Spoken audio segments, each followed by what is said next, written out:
어지러움 참고 부지런히 움직이면 뇌졸중 옵니다.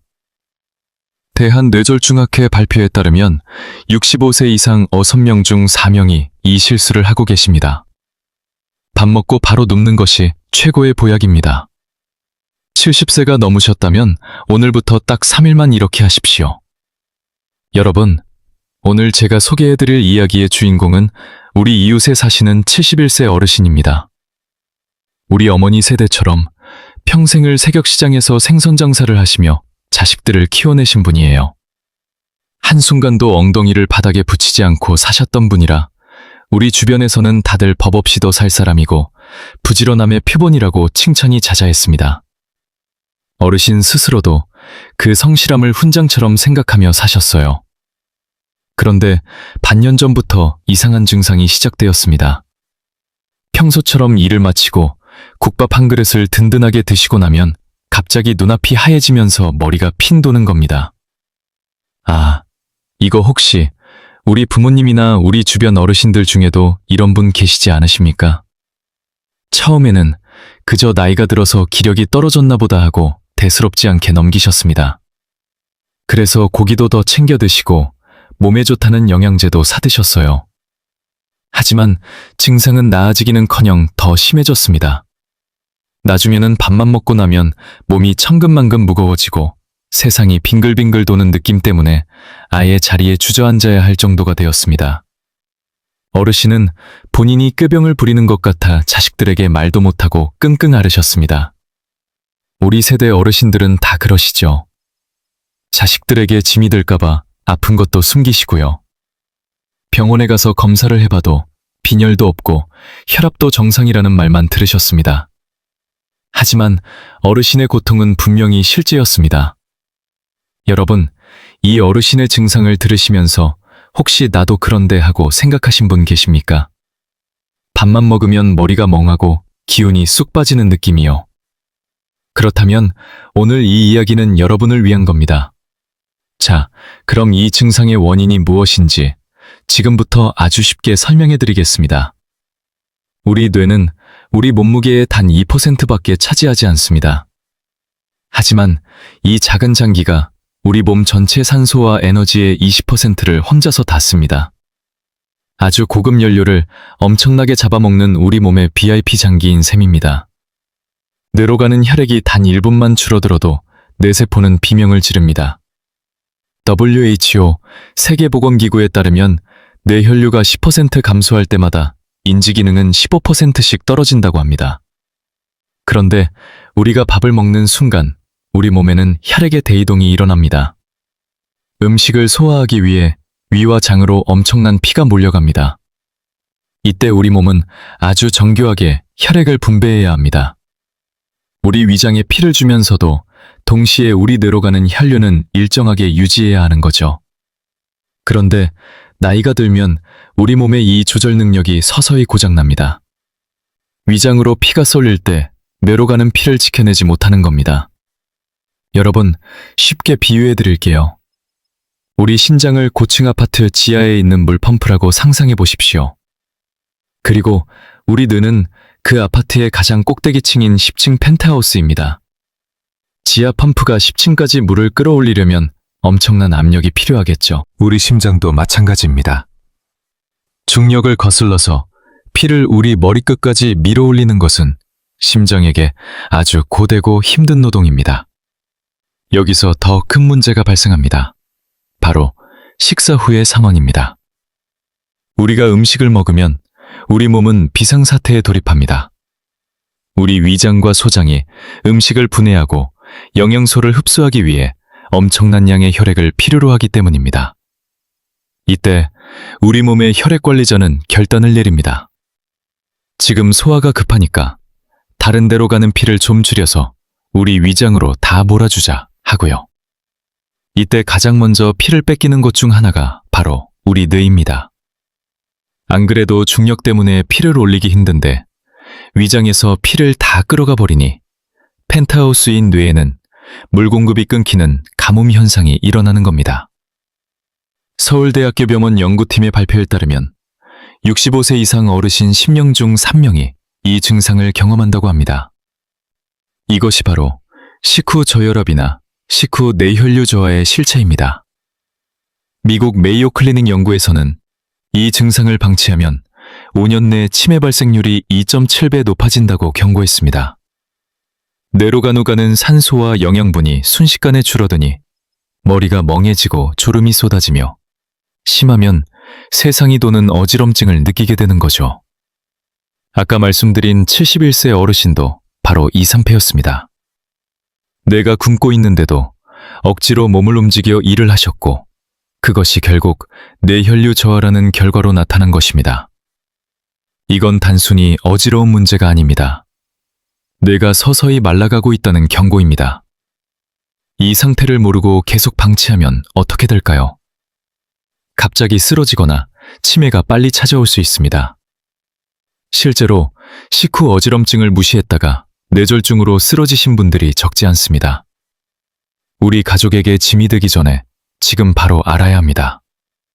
자, 여기서 중요한 질문입니다. 여러분은 밥 먹고 나서 보통 뭘 하십니까? 설거지요? 산책이요? 아니면 바로 일하러 가십니까? 그렇다면 오늘부터 그 습관을 바꾸셔야 합니다. 오늘 제가 알려드릴 이야기는 원인 모를 어지럼증과 식후 피로감에 시달리는 분들을 위한 뇌소생 매뉴얼입니다.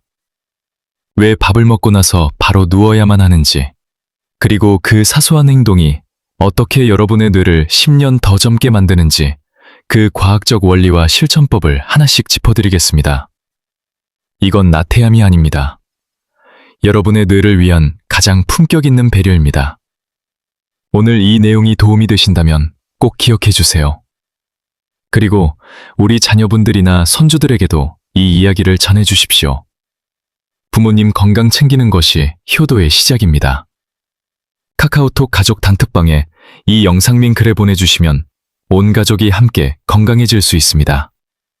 자, 그럼 본론으로 바로 들어가겠습니다. 여러분, 오늘부터 이것 하나만 꼭 기억하십시오. 식사가 끝나자마자 여러분이 하셔야 할 가장 중요한 행동은 설거지도 아니고 동네 한 바퀴 산책도 아닙니다. 바로 그 자리에 20분 동안 편안하게 몸을 눕히는 것입니다. 네, 맞습니다. 밥 먹고 바로 눕는 것이야말로 뇌를 살리는 가장 확실하고도 빠른 차반전입니다. 왜 그럴까요? 지금부터 그 놀라운 의학적 이유를 아주 쉽게 설명해 드리겠습니다.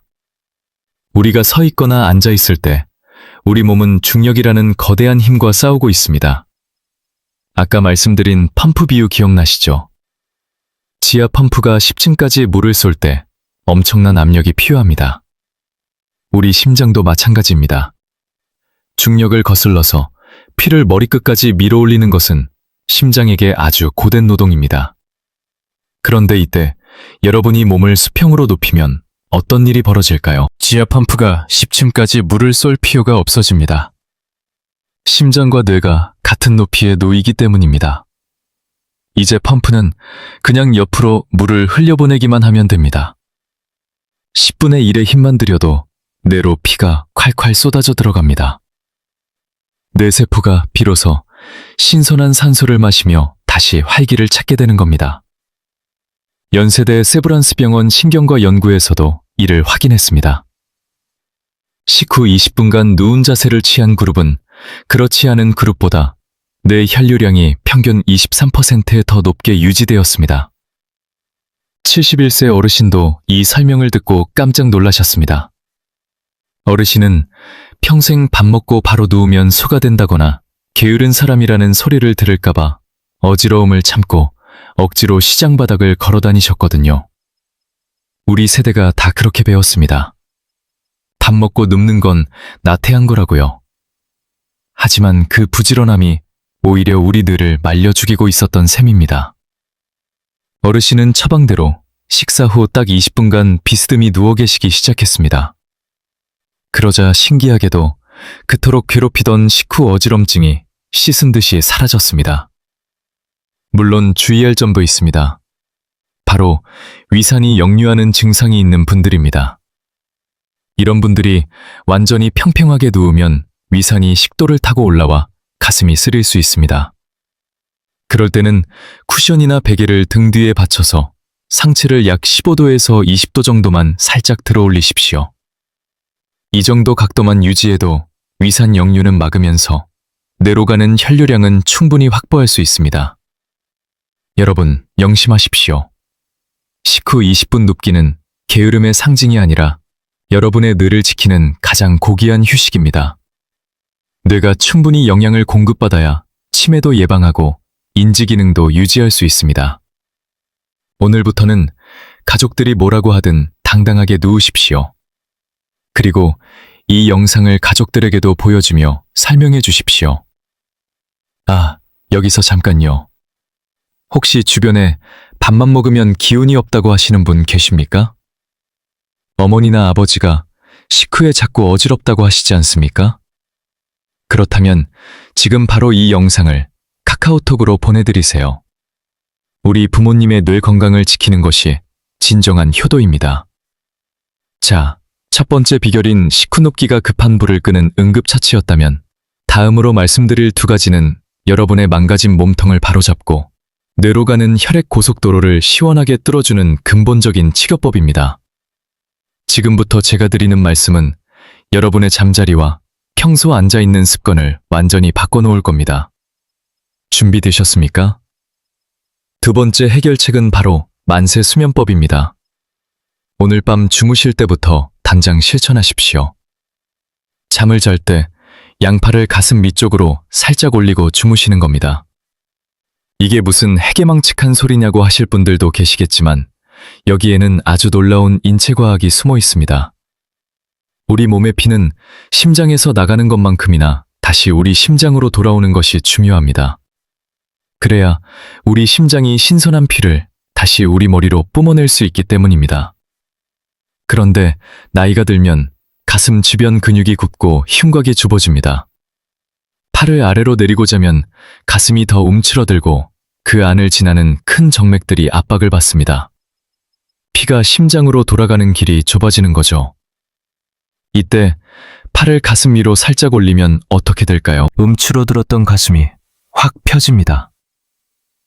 갈비뼈 사이 공간이 넓어지면서 폐는 더 깊은 숨을 쉬고 심장으로 들어오는 대정맥의 통로가 활짝 열립니다. 정맥혈이 심장으로 콸콸 쏟아져 들어오니 심장은 비로소 충분한 피를 뇌로 보낼 준비를 마치게 됩니다. 대한순환기학회에서 발표한 자료에 따르면 팔을 올린 자세로 잠을 잤을 때 심장으로 돌아오는 정맥 환류량이 평균 18% 증가했습니다. 단 주의하실 점이 있습니다. 팔을 머리 위로 너무 높게 쭉 뻗으면 안 됩니다. 그렇게 하면 오히려 어깨관절이 아프고 팔이 저릴 수 있습니다. 팔꿈치를 편안하게 구부려서 손이 어깨나 가슴 주변에 살짝 얹어지는 정도면 충분합니다. 71세 어르신도 처음에는 어색해서 자꾸 팔이 내려온다고 하셨지만 딱 사흘째 되는 날 아침에 이런 말씀을 하셨습니다. 정말 신기하게도 자고 일어났을 때 머리가 안개 거친 듯이 맑아요. 여러분도 딱 3일만 해보시면 그 차이를 온몸으로 느끼실 겁니다. 자, 여기까지 정리해드리겠습니다. 첫째, 식후 20분 눕기로 뇌에 피를 공급하고 둘째, 만세 수면법으로 심장의 펌프 기능을 도와주는 것. 이 두 가지만 해도 벌써 뇌 건강의 70%는 챙기신 겁니다. 그런데 여기서 한 가지 더 중요한 게 있습니다. 세 번째 해결책은 의자에 앉을 때 엉덩이를 의자 끝까지 깊숙이 밀어넣는 것입니다. 여러분, 평소에 어떻게 앉으십니까? 소파 끝에 걸터 앉거나 허리를 구부정하게 숙이고 앉지 않으십니까? 그 자세가 바로 여러분의 자율신경을 짓밟고 뇌를 굶기는 주범입니다. 엉덩이를 끝까지 밀어넣지 않으면 골반이 뒤로 눕게 됩니다. 골반이 누우면 허리가 굽고 그 보상작용으로 목이 앞으로 툭 튀어나오게 됩니다. 바로 거북목이 되는 거죠. 여러분의 목은 단순히 머리를 지탱하는 기둥이 아닙니다. 우리 뇌에서 우리 온몸으로 내려가는 신경들이 지나가는 핵심 고속도로입니다. 특히 혈관을 조절하고 심정박동을 관리하는 우리 자율신경이 이 목뼈 사이를 지나갑니다. 그런데 목이 거북이처럼 앞으로 빠지고 목뼈가 일자로 펴지면 어떻게 될까요? 이 고속도로에 거대한 바위가 떨어져 길이 막히는 것과 같습니다. 우리 신경이 눌리고 비틀어지면서 신호 전달이 엉망이 됩니다. 교감 신경과 부교감 신경의 균형이 깨지면 우리 몸은 상황에 맞게 혈압을 조절하지 못합니다. 답을 먹어서 피가 우리 위장으로 쏠릴 때 자율신경이 즉각 반응해서 혈관을 조여 혈압을 유지해야 하는데 이 능력이 사라지는 겁니다. 삼성서울병원 재활의학과 연구에 따르면 거북목 증상이 있는 사람은 그렇지 않은 사람보다 식후 저혈압 발생 확률이 2.3배 높았습니다. 71세 어르신이 겪었던 식후 어지럼증의 진짜 배우는 바로 이 망가진 자율신경이었습니다. 어르신은 평생 생선을 손질하시느라 고개를 숙이고 사셨고 쉴 때도 소파에 비스듬히 누워 스마트폰을 보셨거든요. 그 습관이 목을 망가뜨리고 자율신경을 마비시켰던 겁니다. 그래서 신신당부를 드렸습니다. 어르신, 앞으로 의자에 앉으실 때는 무조건 엉덩이부터 의자 깊숙이 집어넣으세요. 허리를 등받이에 딱 붙여야 골반이 서고 골반이 서야 목이 제자리를 찾습니다. 목이 바로 서야 뇌로 가는 고속도로가 뚫리고 자율신경이 되살아납니다. 이렇게 말씀드렸더니 어르신은 그날부터 의식적으로 엉덩이를 밀어놓고 앉으셨습니다. 처음에는 허리가 꼿꼿해서 불편하다고 하셨지만 곧 적응하셨고 놀랍게도 만성적인 두통까지 함께 사라졌다고 기뻐하셨습니다. 여러분, 오늘 제가 말씀드린 만세 수면법과 엉덩이 밀어넣기는 돈 한 푼 안 들고 여러분의 뇌를 살리는 최고의 명약입니다. 자율신경이 살아나면 식후 혈압 조절은 물론이고 불면증과 만성 피로까지 한꺼번에 해결될 수 있습니다. 우리 세대는 돈 없이도 건강하게 살 수 있는 지혜가 있습니다. 비싼 약이나 영양제 없어도 됩니다. 오늘 알려드린 이 방법들은 우리 집에서 바로 시작할 수 있고 비용은 단 한 푼도 들지 않습니다. 이 내용이 도움이 되셨다면 우리 가족들에게도 꼭 알려주세요. 특히 허리 아프다고 구부정하게 앉아 계시는 남편분이나 부인분께 이 이야기를 전해주십시오. 함께 실천하면 우리 부부가 함께 건강해질 수 있습니다. 자, 그럼 다음으로 71세 어르신이 실제로 단 3일 만에 어떻게 활력을 되찾으셨는지 그 마법 같은 하루 일과표를 여러분께 공개하겠습니다. 여러분도 지금 바로 종이와 펜을 꺼내서 적으셔도 좋고 아니면 이 내용을 머릿속에 꼭 저장해 두시기 바랍니다. 이 루틴은 단순히 시간을 때우는 것이 아니라 여러분의 망가진 자율신경을 복구하고 뇌에 생명수를 공급하는 정밀한 설계도입니다. 아침 루틴부터 말씀드리겠습니다. 71세 어르신의 아침은 더 이상 침대에서 바로 벌떡 일어나는 것으로 시작하지 않습니다. 눈을 뜨면 가장 먼저 누운 채로 양팔을 가슴 위로 올리고 기지개를 켜는 만세 동작을 5번 반복합니다. 밤새 굳어있던 가슴 근육을 열고 심장으로 피가 잘 돌아가게 기를 닦아주는 준비 운동이죠. 이렇게 1분만 투자해도 머리가 맑아지는 것을 느낄 수 있습니다. 그런 다음 천천히 일어나서 미지근한 물 한 잔을 드십니다. 아침 식사는 평소보다 밥량을 한 숟가락 정도 줄이셨습니다. 과식을 피하는 것이 뇌를 살리는 지름길이기 때문입니다. 식사를 마치면 어르신은 곧바로 무거운 고무장갑을 끼지 않습니다. 대신 거실 소파로 가셔서 등 뒤에 쿠션을 2-3개 받치고 상체를 20도 정도 비스듬히 세운 상태로 누우십니다. 71세 어르신은 위장이 조금 약하셔서 혹시라도 위산이 올라올까봐 이 각도를 꼭 지키셨습니다. 이렇게 20분 동안 눈을 감고 편안하게 뇌에 피가 차오르는 것을 만끽하셨습니다. 20분 후 어르신은 예전처럼 머리가 핀 도는 증상 없이 아주 가뿐하게 설거지를 마치고 시장으로 향하셨습니다. 낮 시간 루틴도 중요합니다. 시장에서 일을 하실 때도 어르신은 1cm의 기적을 실천하셨습니다. 생선을 손질하다가 잠깐 의자에 앉을 때마다 엉덩이를 의자 등받이 끝까지 꽉 밀어 넣으셨습니다. 그렇게 하니 자연스럽게 허리가 펴지고 숙여졌던 목이 바로 섰습니다. 목이 바로 서니 자율신경이 숨을 쉬기 시작했고 오후만 되면 찾아오던 지독한 피로감이 눈에 띄게 줄어들었습니다. 저녁 식사 후에도 마찬가지로 20분간 수평 눕기 휴식을 하셨고 밤에 잠자리에 들 때는 스마트폰을 멀리 치우셨습니다. 여러분, 아시죠? 고개를 숙이고 스마트폰을 보는 일시간이 뇌로 가는 혈류를 3시간 동안 막는 것과 같습니다. 대신 만세 수면 자세로 손을 가슴에 편안하게 얹고 깊은 잠에 드셨습니다. 이렇게 딱 사흘을 보내신 어르신은 다시 뵈었을 때 얼굴빛이 마치 처녀 시절처럼 맑아져 계셨습니다. 그런데 여러분, 여기서 정말 중요한 포인트가 하나 더 있습니다. 제가 식사 후 20분 동안 누워 계시라고 말씀드린 건 하루 종일 누워만 계시라는 뜻이 절대 아닙니다.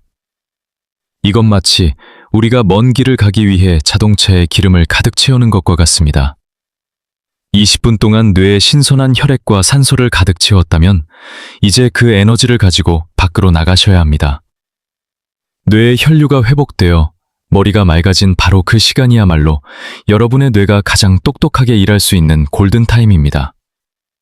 이때 가만히 계시지 말고 동네 한 바퀴 가볍게 산책을 하시거나 평소 배우고 싶었던 외국어 공부 혹은 바둑이나 퀴즈풀이 같은 두뇌 활동을 시작하십시오. 뇌는 쓰면 쓸수록 젊어집니다. 국민건강보험공단 빅데이터 분석 결과 하루 30분 이상 두뇌 활동을 하는 어르신은 그렇지 않은 분보다 치매 발생률이 47% 낮았습니다. 20분의 휴식으로 뇌를 충전했다면 남은 시간에는 그 에너지를 아낌없이 쓰셔야 합니다. 그래야 뇌세포 사이의 연결이 더 단단해지고 치매가 발붙일 틈이 없어집니다.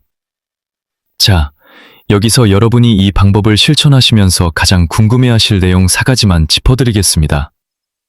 첫 번째 질문입니다. 밥 먹고 바로 누우면 살찌지 않을까요? 혹은 소화가 안 되지 않을까요? 여러분, 절대 그렇지 않습니다. 오히려 그 반대입니다. 우리가 스트레스를 받으며 억지로 몸을 움직이면 우리 몸은 비상사태로 인식해서 에너지를 지방으로 저장하려는 성질이 있습니다. 하지만 식후 20분간 편안하게 누워 우리 뇌와 우리 위장에 피를 몰아주면 대사가 원활해져서 오히려 소화가 더 잘 되고 에너지 소비도 효율적으로 변합니다. 단, 배가 너무 부르게 드시지는 마십시오. 적당히 드시고 눕는 것이 비결입니다. 두 번째 질문입니다. 저는 역류성 식도염이 너무 심한데 정말 누워도 될까요? 네, 제가 계속 강조드리는 것처럼 완전히 평평하게 눕는 것이 아니라 상체를 약간만 올리시면 됩니다. 비스듬한 각도는 위산이 역류하는 것을 물리적으로 막아주면서도 심장과 뇌의 높이 차이를 줄여주기 때문에 뇌혈류 확보에는 충분한 도움을 줍니다. 누웠을 때 가슴이 답답하다면 각도를 조금 더 높여서 본인에게 가장 편안한 지점을 찾으시면 됩니다. 세 번째 질문입니다. 베개는 어떤 것을 써야 하나요? 베개는 너무 높지도 너무 낮지도 않아야 합니다. 누웠을 때 목의 시자곡선이 자연스럽게 유지되는 것이 중요합니다. 너무 높은 베개는 목뼈를 일자로 만들어 자율신경을 압박하고 너무 낮은 베개는 뇌압을 높일 수 있습니다. 목 뒤를 탄탄하게 받쳐주면서 머리 부분은 살짝 들어가는 베개가 가장 좋습니다. 집에 있는 수건을 둥글게 말아서 목 뒤에 받쳐보시면 비슷한 효과를 낼 수 있습니다. 돈 한 푼 안 들이고도 말이에요. 네 번째로 많이 물어보시는 질문입니다. 저는 기운이 없어서 하루 종일 누워있는 게 편한데 그래도 될까요? 제 대답은 단호하게 아닙니다. 우리 몸의 근육과 우리 뇌는 쓰지 않으면 순식간에 녹슬어버립니다. 식후 20분의 휴식은 오로지 우리 뇌혈류를 지키기 위한 전략적인 쉼표일 뿐입니다. 그 쉼표 뒤에는 반드시 활동이라는 문장이 이어져야 합니다. 많이 걷고 많이 웃고 새로운 것을 배우는 즐거움을 포기하지 마십시오. 그것이 진정한 뇌건강법의 완성입니다. 손주들과 함께 공원에서 뛰어놀고 친구들과 카페에서 담소를 나누고 복지관에서 새로운 것을 배우는 것, 그것이 우리 세대가 누려야 할 행복입니다. 20분 휴식은 그 행복을 위한 우리의 준비 운동일 뿐입니다. 여러분, 오늘 제가 알려드린 이 루틴은 어마어마한 비법이 아닙니다. 우리 몸의 원리를 이해하고 그에 맞춰 생활하는 아주 상식적인 방법입니다. 하지만 이 상식을 3일만 꾸준히 실천하는 사람은 우리나라에서 단 1%도 되지 않습니다. 저는 여러분이 그 1%의 주인공이 되어 맑은 정신으로 남은 인생을 즐기시길 진심으로 바랍니다. 자, 그러면 오늘 긴 이야기를 마무리할 시간입니다. 제가 오늘 여러분께 전해드린 이야기는 단순히 밥 먹고 좀 쉬자는 편안한 제안이 아니었습니다. 그것은 평생을 부지런함 하나로 살아오신 우리 세대의 모든 어르신들께 드리는 가장 절박한 호소이자 고백이었습니다. 여러분, 지금까지 정말 고생 많으셨습니다. 우리 자식들 키우느라, 우리 가정을 일구느라 한순간도 편히 눕지 못하고 달려오신 그 세월을 제가 어찌 다 알겠습니까? 하지만 이제는 여러분의 몸이, 특히 여러분의 소중한 뇌가 우리에게 쉴 권리를 요구하고 있습니다. 오늘 배운 내용을 다시 한번 정리해 보겠습니다. 첫째, 식후 20분 전략적 휴식으로 뇌를 충전하십시오. 둘째, 만세 수면과 바른 자세로 뇌의 고속도로를 닦으십시오. 마지막, 셋째가 가장 중요합니다. 충전된 뇌를 가지고 활기차게 움직이고 끊임없이 배우십시오. 여러분, 제가 꿈꾸는 여러분의 모습은 침대에 누워있는 모습이 아닙니다. 식후에 짧고 깊은 휴식을 취한 뒤 누구보다 맑은 정신으로 공원을 산책하고 복지관에서 새로운 공부를 하며 친구들과 즐겁게 소통하는 활기찬 모습입니다. 20분의 휴식은 여러분이 23시간 40분을 더 멋지게 살기 위한 발판일 뿐입니다. 더 이상 부지런함 때문에 몸을 혹사하지도 마시고 반대로 휴식이라는 이름 뒤에 숨어 활력을 잃지도 마십시오. 잘 쉬고 더 잘 움직이는 것, 이 두 가지의 절묘한 조화가 여러분을 무병장수의 길로 안내할 것입니다. 내일 아침 눈을 뜰 때부터 여러분의 하루는 달라질 것입니다. 잠자리에서 일어날 때의 그 가벼운 기지개 한 번이, 식사 후 소파에 기대 앉는 그 20분이 여러분의 남은 인생을 통째로 바꿀 수 있습니다. 저는 여러분이 맑은 정신으로 손주들의 지롱을 보고 친구들과 즐겁게 담소를 나누며 매일매일이 선물 같은 하루가 되기를 진심으로 기원합니다.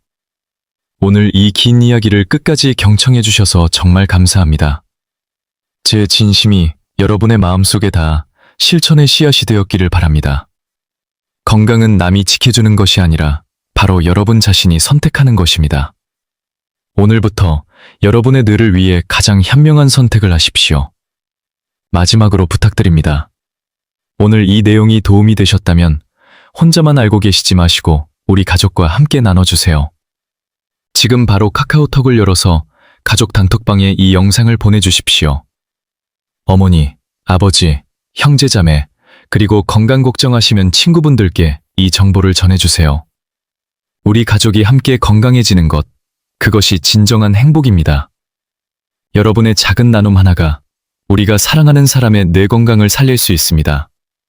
손주들 결혼식까지 건강하게 함께 하시려면 오늘부터 시작하십시오.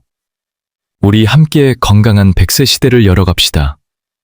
여러분 모두가 통증 없이 맑은 정신으로 행복한 하루하루를 보내시기를 진심으로 응원합니다. 오늘도 건강하고 평안하십시오. 감사합니다.